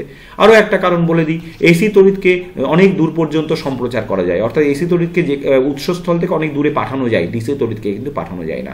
অনেকগুলো সুবিধা বলে দিলাম, পরীক্ষায় কিন্তু একটি বললে একটিই লিখবে, সেখানে কিন্তু আবার অনেকগুলো লিখতে যেও না। চলো নেক্সট প্রশ্ন দেখি। চলো 4.8 বলছে নিউক্লিয় বিভাজন বলতে কি বোঝো? আচ্ছা, নিউক্লিয় বিভাজন হচ্ছে যে ইউরেনিয়াম পরমাণু নিউক্লিয়াসকে, ইউরেনিয়াম পরমাণু বা কোনো ভারী মৌলের পরমাণু নিউক্লিয়াসকে কোনো অবপারমাণবিক কণা দ্বারা আঘাত করে সেই ভারী মৌলের পরমাণু নিউক্লিয়াসকে ভেঙে দিয়ে প্রায় সমান ভরের দুটো হালকা মৌলের নিউক্লিয়াস, সেই সঙ্গে আরও অনেকগুলো নিউট্রন নির্গত হয় এবং প্রচুর পরিমাণে শক্তি উৎপন্ন হয়। এই বিক্রিয়াকে বলে নিউক্লিয় বিভাজন বিক্রিয়া। অর্থাৎ নিউক্লিয় বিভাজন বিক্রিয়ায় ঘটনাটা কি ঘটে, যে হালকা মৌল ভারী মৌলের পরমাণু নিউক্লিয়াস ভেঙে গিয়ে হালকা মৌলের পরমাণু নিউক্লিয়াস উৎপন্ন করে। ঠিক আছে, এখানে কিন্তু কি করা হয়, ভারী মৌলের পরমাণু নিউক্লিয়াসকে কোনো হালকা কোনো নিস্তরিত কণা দ্বারা আঘাত করা হয়। এই বিক্রিয়াকে বলে নিউক্লিয় বিভাজন বিক্রিয়া। যেমন তোমার পারমাণবিক বোমা ইত্যাদি প্রস্তুত করার ক্ষেত্রে নিউক্লিয় বিভাজন বিক্রিয়া বা নিউক্লিয় চুল্লিতে কিন্তু নিউক্লিয় বিভাজন বিক্রিয়া প্রয়োগ করা হয়। এর সমীকরণটা কি? সমীকরণটা হচ্ছে সাধারণত ইউরেনিয়াম 92-235, ইউরেনিয়াম 92-235কে নিউট্রন কণা দ্বারা কি করা হয়, নিউট্রন কণা দ্বারা নিউটন 01 নিউট্রন কণা দ্বারা আঘাত করা হয়। আঘাত করলে কি হয়, নিউট্রন কণা দ্বারা আঘাত করলে এইটা দুটো নতুন হালকা মৌলের পরমাণু উৎপন্ন করে। একটা হচ্ছে তোমার বেরিয়াম আর একটা হচ্ছে ক্রিপ্টন। ওকে, একটা হচ্ছে বেরিয়াম 56-141, মনে রেখো, এগুলো মনে রাখতে হবে, তার কোনো ব্যাপার নেই। যদি ভুলে যাও অত পারমাণবিক সংখ্যা ভর সংখ্যা অত কিছু লেখার দরকার নেই, মনে রাখাও সবসময় সুবিধা হয় না, অসুবিধা হয়, ভুলে যায়। সেই সঙ্গে তৈরি হয় কি, 3টে আবার নিউট্রন তৈরি হয়, সেই সঙ্গে 3টে নিউট্রন উৎপন্ন হয় এবং প্রচুর পরিমাণে শক্তি উৎপন্ন হয়। তাহলে এইটাই হচ্ছে নিউক্লিয় বিভাজন বিক্রিয়া সমীকরণ। মাঝে একটা স্টেপ আছে যে এর সঙ্গে এটা জুড়ে গিয়ে একটা অস্থায়ী পদার্থ উৎপন্ন করে, সেটা তোমার লেখার কোনো দরকার নেই। ঠিক আছে, তাহলে নিউক্লিয় বিভাজন আমি মুখে বলে দিলাম, সেটা শুনে ছোট্ট করে লিখে নিও। আর সমীকরণ হচ্ছে এটা। আচ্ছা, আইনস্টাইনের তারপর আর একটা পার্ট আছে, আইনস্টাইনের ভর ও শক্তির তুল্যতা সমীকরণ, সেটা হচ্ছে E = mc², যেখানে E হচ্ছে উৎপন্ন শক্তি, এখানে E হচ্ছে উৎপন্ন শক্তি, m হচ্ছে বস্তুর ভর, m হচ্ছে বস্তুর ভর, আর c হচ্ছে শূন্য মাধ্যমে আলোর বেগ, শূন্য মাধ্যমে আলোর বেগ। ওকে, বোঝা গেল ব্যাপারটা। E = mc²। এটা কিন্তু ভীষণ গুরুত্বপূর্ণ একটি সমীকরণ আইনস্টাইনের। এই সমীকরণ অনুযায়ী দেখো এখানে সাধারণত কি হয়, যে পরিমাণ ভর যারা অংশগ্রহণ করে তাদের থেকে, ধরো এরা অংশগ্রহণ করলো বিভাজন বিক্রিয়ায়, তাহলে এদের মোট সম্মিলিত ভর যদি ধরি x হলো, আর এরা উৎপন্ন এদের মোট সম্মিলিত ভর যদি ধরি x প্রাইম, তাহলে x প্রাইমটা না x এর থেকে সামান্য কম হয়। হ্যাঁ, সামান্য কম হয়, সেই পরিমাণ ভরটা কি হয়, এই সমীকরণ অনুযায়ী শক্তিতে রূপান্তরিত হয়। ক্লিয়ার? চলো নেক্সট প্রশ্ন দেখি। আচ্ছা, 4.9-এ দেখো, ব্রোঞ্জের উপর সোনার প্রলেপ দিতে তড়িৎ বিশ্লেষক রূপে কি ব্যবহার করবে? আচ্ছা, একটা করে প্রশ্নের উত্তর দেবো, খুব বেশি কথাও লিখতে যাব না। তড়িৎ বিশ্লেষ্য পদার্থ, একদম টু দা পয়েন্ট আনসার। ভালো করে খেয়াল করো, কার প্রলেপ? ব্রোঞ্জের উপর সোনার প্রলেপ। তাহলে এখানে যেটা দেব সেটা হচ্ছে পটাশিয়াম। তোমরা জানো, বহুবার তোমরা করেছো, পটাশিয়াম অরোসায়ানাইড। এর সংকেত কি? KAuCN2, potassium অরোসায়ানাইড। ওকে, আচ্ছা, আর প্রশ্ন আছে দেখো, এক্ষেত্রে ক্যাথোড, দেখো এই ব্যাপারটাকে 1+1+1 ভাগ করতে পারো, এটার জন্য 1, এটার জন্য 1 আর এটার জন্য 1। ক্যাথোড এবং অ্যানোড। ক্যাথোড অবশ্যই ক্যাথোড হবে ব্রোঞ্জ, ক্যাথোড হবে ব্রোঞ্জ, আর অবশ্যই অ্যানোড হবে সোনার পাত বা সোনা। ওকে, তাহলে এই ব্যাপারটা বুঝিয়ে দিই একবার। ব্যাপারটা হচ্ছে, আরো একবার বুঝিয়ে দিই, যার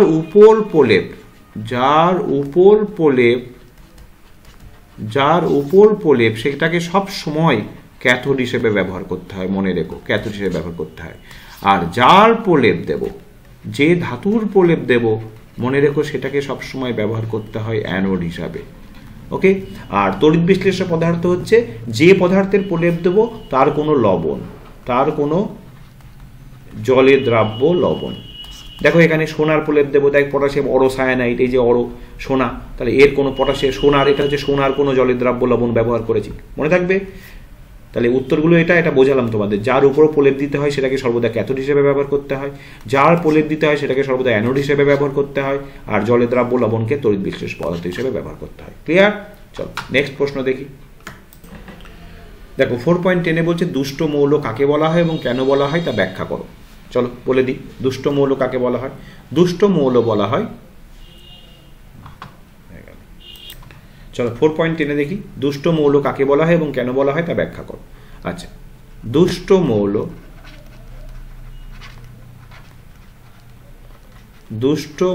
বলা হয় কাকে? হাইড্রোজেনকে। দুষ্ট মৌল বলা হয় হাইড্রোজেনকে। ওকে, কেন বলা হয় দেখে নাও। মেন্ডেলিভ হাইড্রোজেনকে দুষ্ট মৌল বা রাপ এলিমেন্টস বলেছিলেন। দুষ্ট মৌল বা রাপ এলিমেন্টস বলেছিলেন। তার কারণ কি? তার কারণ হচ্ছে হাইড্রোজেনের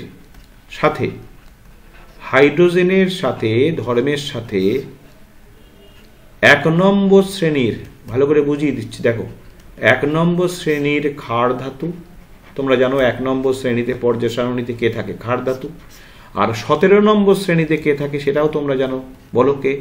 মনে মনে বলো, 17 নম্বর শ্রেণীতে কে থাকে বলো, দেখো মিলল কিনা তোমার ভাবনার সঙ্গে? হ্যালোজেন শ্রেণী। তাহলে হাইড্রোজেনের ধর্মের সঙ্গে 1 নম্বর শ্রেণীর ক্ষার ধাতু এবং 17 নম্বর শ্রেণীর হ্যালোজেনের ধর্মের মিল আছে এবং ধর্মের অমিল আছে। ভালো করে দেখো, তাহলে এর সঙ্গেও ধর্মের মিল আছে, আবার এর সঙ্গেও ধর্মের অমিল আছে। অর্থাৎ হাইড্রোজেনের সঙ্গে ক্ষার ধাতুর ধর্মের মিলও আছে আবার অমিলও আছে, হাইড্রোজেনের সঙ্গে হ্যালোজেনের ধর্মের মিলও আছে আবার অমিলও আছে। একটা একটা করে লিখি চলো দেখি। ক্ষার ধাতুর সঙ্গে ধর্মের মিল কি? উভয়েরই যোজ্যতা কত? 1। উভয়েরই যোজ্যতা 1, মিল। অমিল কি? ক্ষার ধাতু, এটা হচ্ছে একটা করে লিখি, এটা হচ্ছে ক্ষার ধাতু। ক্ষার ধাতু হলো ধাতু, দেখতেই পাচ্ছ ক্ষার ধাতু। আর হাইড্রোজেন কি? হাইড্রোজেন হচ্ছে অধাতু, তাহলে এটা অমিল, তাই না? ক্ষার ধাতুরা সব ধাতু কিন্তু হাইড্রোজেন অধাতু, তাহলে এটা অমিল। আবার হ্যালোজেনের সঙ্গে মিল কোথায়? হ্যালোজেনের সঙ্গে মিল হলো যে হাইড্রোজেনও অধাতু, আর হ্যালোজেন যারা এক্স অর্থাৎ ফ্লুরিন, ক্লোরিন, ব্রোমিন, আয়োডিন, এরাও প্রত্যেকে কি? অধাতু, তাই তো? এরাও প্রত্যেকে অধাতু। আবার অমিল কোথায়? অমিল হাইড্রোজেন দেখো সর্বদা কি করে? ইলেকট্রন ত্যাগ করে H+ আয়ন উৎপন্ন করে, অর্থাৎ ক্যাটায়ন উৎপন্ন করে। কিন্তু হ্যালোজেন, সাপোজ দেখো ক্লোরিন, ওরা ইলেকট্রন গ্রহণ করে Cl- অ্যানায়ন উৎপন্ন করে, তাহলে এটা অমিল। তাহলে দেখতে পাচ্ছ এখানে মিল অমিল সব রয়েছে। সেজন্য হাইড্রোজেনকে 1 নম্বর শ্রেণীর ক্ষার ধাতুতেও বসানো যুক্তিযুক্ত নয়, আবার 17 নম্বর শ্রেণীতে হ্যালোজেনের শ্রেণীতে বসানোও যুক্তিযুক্ত নয়। তাহলে কোথাও বসানোটা যুক্তিযুক্ত নয়। তাই হাইড্রোজেন, যেহেতু হাইড্রোজেনকে বসানোটা পার্টিকুলার কোনো একটা জায়গায় বসানোটা যুক্তিযুক্ত হচ্ছে না, 100% যুক্তিযুক্ত তো হচ্ছে না, কোথাও না কোথাও প্রবলেম রয়ে যাচ্ছে। এখানে বসালেও এখানে মিল অমিল রয়েছে, এখানে বসালেও মিল অমিল রয়েছে।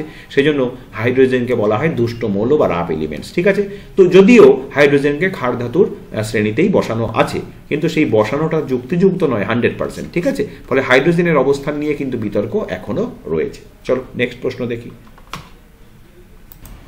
দেখো অথবাই রয়েছে নিউল্যান্ডের অষ্টক সূত্র, নিউল্যান্ডের অনুযায়ী অষ্টক সূত্রটি বিবৃত করো। চলো নিউল্যান্ডের অষ্টক সূত্রটি বিবৃত করতে হবে। এখানে দেখো সূত্রটা আমি লিখে দিচ্ছি। ক্রমবর্ধমান পারমাণবিক গুরুত্ব, কিন্তু হ্যাঁ তখনও পারমাণবিক সংখ্যার ব্যাপারটা আসেনি। ক্রমবর্ধমান পারমাণবিক ভর অনুযায়ী, ক্রমবর্ধমান পারমাণবিক ভর অনুযায়ী মৌলগুলোকে পরপর সাজিয়ে, মৌলগুলিকে পরপর সাজিয়ে, ক্রমবর্ধমান পারমাণবিক ভর অনুযায়ী মৌলগুলিকে পরপর সাজিয়ে কোনো একটি নির্দিষ্ট মৌল থেকে শুরু করে, কোনো একটি নির্দিষ্ট মৌল থেকে শুরু করে পরবর্তী অষ্টম মৌলে প্রথম মৌলের ধর্মের পুনরাবৃত্তি ঘটে। প্রথম মৌলের ধর্মের পুনরাবৃত্তি ঘটে। সোজা হিসাব, খুব সহজ ব্যাপার। যেমন ধরো সা রে গা মা পা ধা নি সা। ভালো করে লক্ষ্য করো, 1 2 3 4 5 6 7 8। তাহলে একে কি ছিল? সা। তাহলে এই যে ক্রমবর্ধমান পারমাণবিক ভর অনুযায়ী ধরো এর থেকে এরপর ভর বেশি, এর থেকে পারমাণবিক ভর বেশি, এর থেকে পারমাণবিক ভর বেশি, এইভাবে সাজিয়েছি। তাহলে সাজানোর পর দেখা গেল কোনো একটা নির্দিষ্ট মৌল থেকে শুরু করে, ধরো এখান থেকে শুরু করেছি, শুরু করে পরবর্তী অষ্টম মৌলে 1 2 3 4 5 6 7 8 অষ্টম মৌলে প্রথম মৌলের ধর্মের পুনরাবৃত্তি ঘটায়। এর যা যা ধর্ম ছিল, এর যা যা ধর্ম ছিল এই মৌলে এসে সেই সমস্ত ধর্মগুলো আবার কি হলো, সেই সমস্ত ধর্মগুলো আবার রিপিট হবে, পুনরাবৃত্তি ঘটবে। ঠিক আছে, এটা হচ্ছে নিউল্যান্ড বলেছিলেন। আচ্ছা, পরের একটা প্রশ্ন আছে এর সঙ্গে, চলো বলছি প্রদত্ত মৌলগুলিকে ক্রমহ্রাসমান আয়নায়ন শক্তি অনুযায়ী সাজাও। আচ্ছা, এটা দেখে নাও তো আগে শ্রেণী বরাবর না পর্যায় বরাবর আছে। লিথিয়াম, সোডিয়াম, আচ্ছা এটা শ্রেণী বরাবর আছে, দেখাই যাচ্ছে। তাহলে শ্রেণী বরাবর আছে, তাহলে শ্রেণী বরাবর একদম উপরেকে লিথিয়াম, সোডিয়াম, পটাশিয়াম, আচ্ছা পটাশিয়াম আছে, তারপর রুবিডিয়াম আছে, তারপর সিজিয়াম আছে। আচ্ছা, তাহলে এটা কি বরাবর আছে ভালো করে বুঝে নাও। শ্রেণী বরাবর আগে দেখতে হবে, তোমাকে যে মৌলগুলো দিয়েছে তুমি প্রথম দেখে নেবে শ্রেণী বরাবর আছে না পর্যায় বরাবর আছে, এটা প্রথম দেখে নেওয়ার কাজ তোমার। তাহলে এটা দেখে নিলাম শ্রেণী বরাবর। এইবার শ্রেণী বরাবর আছে মানে কি, আমি তোমাদের আকার দিয়ে সব বুঝিয়েছিলাম। লিথিয়ামের থেকে পটাশিয়ামের শ্রেণী বরাবর উপর থেকে যত নিচে নামা যায় আমরা জানি, পারমাণবিক ব্যাসার্ধ তত বড় হতে থাকে জানি। তাহলে লিথিয়ামের থেকে পটাশিয়াম বড়, পটাশিয়ামের থেকে রুবিডিয়াম বড়, রুবিডিয়ামের থেকে সিজিয়াম বড়, তাই তো শ্রেণী বরাবর উপর থেকে নিচে নামলে। এবার আয়নায়ন শক্তি মানে কি, আয়নায়ন শক্তি মানে শেষ কক্ষপথের ইলেকট্রনকে বাইরে নির্গত করতে যত শক্তি লাগবে। এবার যত পরমাণু আকারে বড় হবে তত ইলেকট্রনগুলো নিউক্লিয়াস থেকে দূরে চলে যাচ্ছে, ফলে ইলেকট্রনগুলোর উপর নিউক্লিয়াসের আকর্ষণ শক্তি কমে যাচ্ছে। ফলে যত পরমাণু বড় হবে সেই ইলেকট্রনটাকে নির্গত করতে কম শক্তি লাগবে, কারণ এই ইলেকট্রনগুলো নিউক্লিয়াসের দূরে যাচ্ছে মানে ইলেকট্রনগুলোর উপর নিউক্লিয়াসের আকর্ষণ শক্তি কমে যাচ্ছে, ফলে ইলেকট্রনগুলো লুজ হয়ে যাচ্ছে, তাই না? তাহলে যত স্বাভাবিক, এটা যত দূরে যাচ্ছে যত কাছে থাকবে তত কি হবে, ইলেকট্রনগুলোকে নিউক্লিয়াস শক্তভাবে ধরে রাখবে, ফলে সেই ইলেকট্রনটি পরমাণুর বাইরে বের করতে বেশি শক্তি লাগবে। তাহলে সব থেকে বেশি আয়নায়ন শক্তি কার, সব থেকে বেশি এর যেহেতু ছোট, আর সব থেকে কম কার এর। এবার বলছে কি দেখো ক্রমহ্রাসমান, তাহলে ক্রমহ্রাসমান মানে স্বাভাবিকভাবেই উত্তর হবে LI KRB CS, বোঝা গেল? ক্রমহ্রাসমান এর সব থেকে বেশি আর এর সব থেকে কম, তাহলে ক্রমহ্রাসমান স্তর, বোঝা গেল ব্যাপারটা? চলো নেক্সট প্রশ্ন দেখি কি আছে। দেখো 4.11 বলছে স্পর্শ পদ্ধতিতে SO2 থেকে SO3 এর শিল্প উৎপাদনের শর্ত সহ সমিত রাসায়নিক সমীকরণ লেখো। আচ্ছা, প্রথমে দেখো এখানে লিখে নিই কি তৈরি করতে হবে, SO2 থেকে SO3 এইটারই কিন্তু, হ্যাঁ, এটার শিল্প উৎপাদনের শর্ত সহ সমিত রাসায়নিক সমীকরণ। তাহলে আগে শর্তটা লিখে নিই। তাহলে এইটাকে আমি উৎপন্ন SO3 থেকে কীভাবে H2SO4 প্রস্তুত করা হয়, তাহলে 2 + 1 ভাগ করে নিতে পারি। তাহলে প্রথমে 2, শর্ততে 1, সমিত সমীকরণে 1। তোমাদের মাধ্যমিক পরীক্ষাতেও কিন্তু প্রশ্ন এইরকমভাবে ভেতরে ভাগ থাকে, হ্যাঁ, যদি কেউ শর্তটা শুধু লিখে সে 1 পাবে, সমিত রাসায়নিক সমীকরণ লিখে 1 পাবে, আর এটা লিখলে 1 পাবে, প্রত্যেকটা ভাগ করে থাকে। তাহলে শর্তটা লিখি। শর্তটা কি, শর্তটা হচ্ছে দেখো খুব ইম্পর্টেন্ট কোয়েশ্চেন কিন্তু এটা। দেখো এখানে ছবি আঁকার কোনো প্রয়োজন নেই, শর্ত বলেছে শর্তটা লিখে দাও। শর্তটা কি লিখেছি দেখো, সালফার চুল্লি থেকে নির্গত গ্যাস মিশ্রণকে সম্পূর্ণ বিশুদ্ধ ও শুষ্ক করে, কারণ এখানে কোনো অশুদ্ধি থাকলে কিন্তু এই ভ্যানাডিয়াম পেন্টক্সাইড এই যে অনুঘটকটা এটা খুব দামি অনুঘটক, যে কারণে এটা নষ্ট হয়ে যাবে, যে কারণে সম্পূর্ণ বিশুদ্ধ ও শুষ্ক করে ভ্যানাডিয়াম পেন্টক্সাইড অনুঘটকের উপস্থিতিতে 1 থেকে 1.5 ATM চাপে ও 450 থেকে 500 ডিগ্রি সেলসিয়াস উষ্ণতায় SO2 থেকে SO3 উৎপাদন করা হয়। ক্লিয়ার? এবার বিক্রিয়ার সমীকরণটা এখানে লিখে দাও। বিক্রিয়ার সমীকরণ কি, বিক্রিয়ার সমীকরণ হচ্ছে 2SO2 + O2, এই অ্যারো দিলে অ্যারোর উপরে শর্তগুলো লিখে, যেহেতু এখানে শর্ত আলাদা করে লিখে দিলে এখানে আর কিছু লেখার দরকার নেই। তাহলে তৈরি হবে 2SO3 প্লাস তাপ, প্লাস তাপটাও কোনো ইম্পর্টেন্ট নয় এখানে, এটা তাপমোচী বিক্রিয়া একটা, সেই জন্য লিখে দিলাম। ঠিক আছে, তাহলে এটা একটা উভমুখী বিক্রিয়া, চিহ্নটা এরকম দিতে পারো, কোনো ব্যাপার না। তাহলে শর্ত আর বিক্রিয়ার সমীকরণ আমি দিয়ে দিলাম। এইবার দেখো বলছে উৎপন্ন, তাহলে দুটো পার্ট হয়ে গেল। শর্তটা এখানে সুন্দর করে লিখে দিলাম, বিক্রিয়ার সমীকরণটা সমিত সমীকরণ হতে হবে কিন্তু, হ্যাঁ, ব্যালেন্স, দেখো এখানে ব্যালেন্স সমীকরণই রয়েছে। আচ্ছা, এইবার দেখো বলছে উৎপন্ন SO3 থেকে কিভাবে H2SO4 প্রস্তুত করা হয়। উৎপন্ন SO3 থেকে কি করা হয়, এই উৎপন্ন SO3টাকে কি করা হয়, উপর থেকে অর্থাৎ স্পর্শ চুল্লি থেকে, এটা আরেকটা পার্ট করে নাও, এটা দ্বিতীয় পার্ট। SO3 গ্যাস যেটা তৈরি হলো সেই SO3 গ্যাসকে শীতল করা হয়। শীতল করার পর কোয়ার্টজপূর্ণ শোষক স্তম্ভের নিচ থেকে উপরের দিকে চালনা করা হয়। SO3 গ্যাসকে নিচ থেকে উপরের দিকে চালনা করা হয়, আর উপর থেকে কি করা হয় 98% গাঢ় সালফিউরিক অ্যাসিড চালনা করা হয়। তাহলে 98% গাঢ় সালফিউরিক অ্যাসিডের সঙ্গে কার বিক্রিয়া হয়? SO3 বিক্রিয়া হয়ে কি হয়? তাহলে SO3 বিক্রিয়াটা লিখে নাও না, অসুবিধা নেই। SO3 প্লাস H2SO4 সমান সমান তাহলে তৈরি হচ্ছে H2S2O7। মনে রেখো, তোমরা জানো এটাকে ওলিয়াম বলা হয়, ঠিক আছে, ওলিয়াম বা ধূমায়মান সালফিউরিক অ্যাসিড।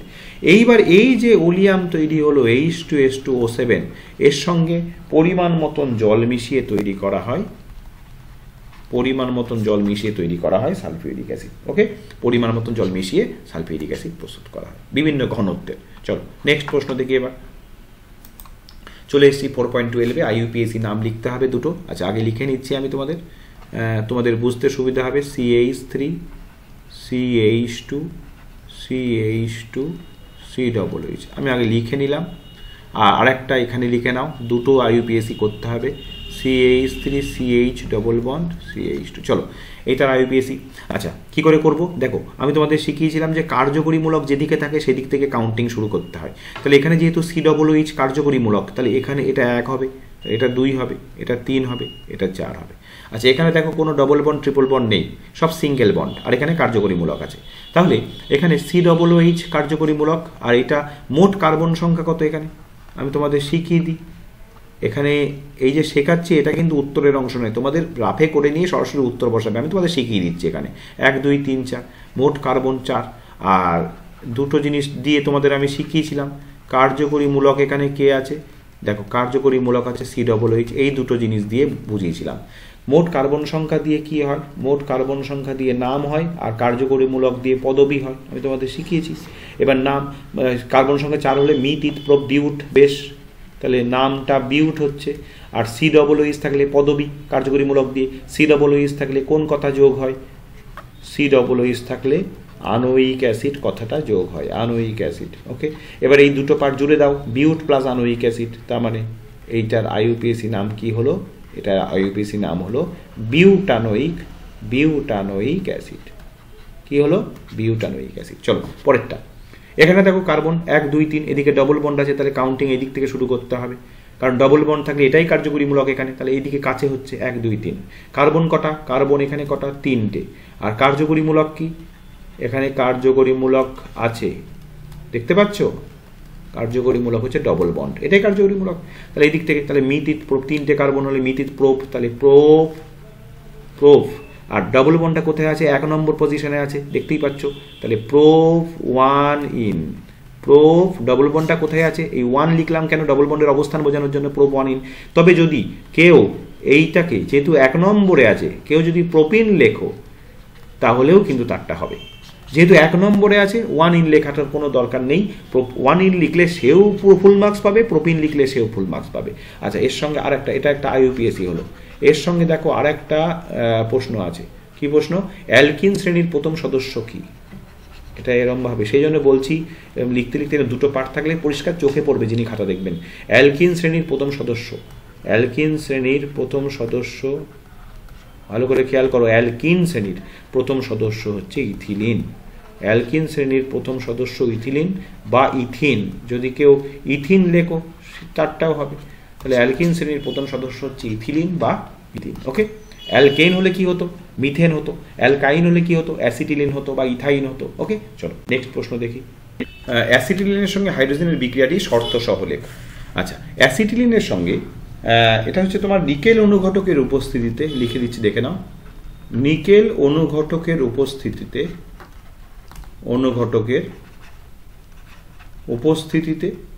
160 ডিগ্রি সেলসিয়াস উষ্ণতায়, অথবা ভালো করে দেখে নাও, অথবা যদি প্যালাডিয়াম বা প্লাটিনাম অনুঘটক দাও তাহলে কিন্তু উষ্ণতা লাগবে না। প্লাটিনাম বা প্যালাডিয়াম অনুঘটকের উপস্থিতিতে আমি দুটো বা দিয়ে লিখে দিলাম। এটাও ব্যবহার করতে পারো, তখন আবার উষ্ণতা প্রয়োজন হবে 160 ডিগ্রি। আর এই অনুঘটকগুলো ব্যবহার করলে কিন্তু কোনো সাধারণ উষ্ণতায়, উপস্থিতিতে সাধারণ উষ্ণতায় লিখে দিলাম আমি। সাধারণ উষ্ণতায় কি অ্যাসিটিলিনের সাথে 2 অণু H2 এর বিক্রিয়ায় কি তৈরি হয়? প্রথমে ইথিলিন, ও পরে আলটিমেটলি ইথেন উৎপন্ন হয়, ইথেন উৎপন্ন হয়। দেখো ব্যাপারটা দেখে নাও, প্রথমে অ্যাসিটিলিন নিলাম, ধরো আমি প্যারাডিয়াম বা প্ল্যাটিনাম ব্যবহার করলাম, তাহলে সাধারণ উষ্ণতা, তাহলে প্রথমে তৈরি হলো ইথিলিন, হাইড্রোজেন নিতে হবে অবশ্যই, তারপরে আবার প্ল্যাটিনাম বা প্যালাডিয়াম নিলাম, আর এক অণু হাইড্রোজেনের সঙ্গে বিক্রিয়া করে আলটিমেটলি তৈরি হলো ইথেন। ওকে, তাহলে এটা কি, এটা হচ্ছে ইথিলিন আর এটা কি ইথেন। ওকে, এই বিক্রিয়াকে কি বলে, বিজারণ বিক্রিয়া। ওকে, অনুঘটকীয় বিজারণ বিক্রিয়া, কারণ এখানে অনুঘটক হিসাবে আমি প্যালাডিয়াম বা প্ল্যাটিনাম নিয়েছি। ক্লিয়ার? তাহলে প্রথম স্কুল অর্থাৎ বহরমপুর এম.কে গার্লস হাই স্কুলের গ্রুপ ডি প্রশ্নপত্রটি, গ্রুপ ডি পার্টটি কমপ্লিট হলো, সলভ করে দিলাম। এরপরে প্রতিদিন আমি চেষ্টা করছি যত দ্রুত সম্ভব তোমাদের গ্রুপ ডি সলভ করে দেওয়ার চেষ্টা করছি। তো চলো এটা পুরো পেজটা ভালো করে দেখে নিও, যে প্রশ্নগুলো ছিল, প্রশ্নগুলো কিন্তু প্রত্যেকটি প্রশ্ন খুব সুন্দর ছিল, ভালো করে বুঝে নিও। খুব তাড়াতাড়ি তোমাদের সঙ্গে আবার দেখা হচ্ছে। প্রত্যেকে সুস্থ থেকো, ভালো থেকো।